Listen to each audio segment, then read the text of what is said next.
যদিও আজকে স্বাধীনতা দিবসের শুভেচ্ছা জানিয়ে ভিডিওটা শুরু করা উচিত ছিল, কিন্তু যার কাছে সন্ধে 6টার আগে বাড়ি ঢুকতে হয়, তারপরে বাবার টাকা নেই বলে বেশি সাজগোজ করা যাবে না, জিন্স পরা যাবে না, তার কাছে স্বাধীনতা দিবসের শুভেচ্ছা দেওয়া মানে বিলাসিতা ছাড়া আর কিছু না।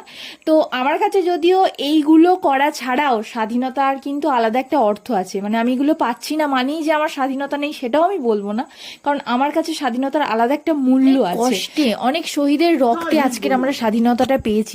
তাই আমাদের আরো বেশি করে জন্মভূমির প্রতি ভালোবাসা, আমাদের কাজের প্রতি শ্রদ্ধা ভালোবাসা এবং আমাদের সমাজের প্রতি দায়িত্ব কর্তব্য পরায়ণ হয়ে আজকের স্বাধীনতাটাকে যথার্থতার রূপ দেওয়া দরকার।